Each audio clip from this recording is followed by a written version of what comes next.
ಆಚಿ chilli powder ಸಖತ್ ಖಾರ ಬಣ್ಣ ಮತ್ತು ರುಚಿ Aachi chilli powder. Rowdy sheeter Beklu Shiva ಕೊಲೆ ಪ್ರಕರಣಕ್ಕೆ ಸಂಬಂಧಪಟ್ಟಂತೆ ಹೈಕೋರ್ಟ್ನಲ್ಲಿ ಜಾಮೀನು ಅರ್ಜಿ ವಿಚಾರಣೆ ನಡೀತಾ ಇದೆ. ಭೈರತಿ ಬಸವರಾಜ್ ಜಾಮೀನು ಅರ್ಜಿ ವಿಚಾರಣೆ ನ್ಯಾಯಮೂರ್ತಿ ಸುನಿಲ್ ದತ್ ಪೀಠದಲ್ಲಿ ನಡೆದಿರುವಂತಹ ವಿಚಾರಣೆ. ಭೈರತಿ ಪರ ಹಿರಿಯ ವಕೀಲ ಸಂದೇಶ್ ಚೌಟ ವಾದ ಮಾಡ್ತಾ ಇದ್ದಾರೆ. ಷರತ್ತುಬದ್ಧ ನಿರೀಕ್ಷಣಾ ಜಾಮೀನನ್ನ ಕೋರಿ ಅರ್ಜಿಯನ್ನ ಏನು ಸಲ್ಲಿಕೆ ಮಾಡಿದ್ರು ಅದರ ವಿಚಾರಣೆ ಇದು. 2 ದಿನಗಳಿಂದ ಹೈಕೋರ್ಟ್ ನ್ಯಾಯಮೂರ್ತಿ ಸುನಿಲ್ ದತ್ ಯಾದವ್ರ ಪೀಠದಲ್ಲಿ ಅರ್ಜಿಯ ವಿಚಾರಣೆ ನಡೀತಾ ಇದೆ. ತನಿಖೆ ಸಿಐಟಿಗೆ ವರ್ಗಾಯಿಸಿದ ನಂತರ ತನಿಖೆಗೆ ಹಾಜರಾಗುವುದಕ್ಕೆ ನೋಟಿಸ್ ಅನ್ನ ನೀಡಿಲ್ಲ. ಸೀಮಿತ ಅವಧಿಯ ಕಸ್ಟಡಿಗೂ ಸಿಐಟಿ ಮನವಿಯನ್ನ ಮಾಡಿರಲಿಲ್ಲ.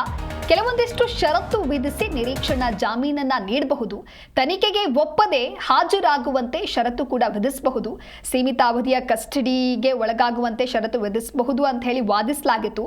ವಾದ ಪ್ರತಿವಾದವನ್ನ ಆಲಿಸಿ ಇವತ್ತಿಗೆ ಹೈಕೋರ್ಟ್ ಏಕಸದಸ್ಯ ಪೀಠ ವಿಚಾರಣೆಯನ್ನ ಮುಂದೂಡಿತ್ತು. ಹಾಗಾಗಿ ವಿಚಾರಣೆಯ ನಂತರದಲ್ಲಿ ಏನಾಗಲಿದೆ ಅನ್ನೋದನ್ನ ಕಾದು ನೋಡಬೇಕಿದೆ. ರೌಡಿ ಶೀಟರ್ ಬೆಕ್ಲು ಶಿವ ಕೊಲೆ ಪ್ರಕರಣಕ್ಕೆ ಸಂಬಂಧಪಟ್ಟಂತೆ ಭೈರತಿ ಬಸವರಾಜ್ ಅವರ ಹೆಸರು ಕೇಳಿಬಂದಿತ್ತು. ಇದಕ್ಕೆ ಸಂಬಂಧಪಟ್ಟಂತೆ ವಿವಿಧ ಆಯಾಮಗಳಲ್ಲಿ ಈಗಾಗಲೇ ತನಿಖೆಯೂ ಕೂಡ ಆಗ್ತಾ ಇತ್ತು. ಷರತ್ತುಬದ್ಧ ನಿರೀಕ್ಷಣಾ ಜಾಮೀನು ಕೋರಿ ಏನು ಅರ್ಜಿಯನ್ನ ಸಲ್ಲಿಸಿದ್ರು ಅದರ ವಿಚಾರಣೆ ಇವತ್ತಿಗೆ ಏನಾಗಲಿದೆ ಅನ್ನೋದು ಗೊತ್ತಾಗುತ್ತೆ.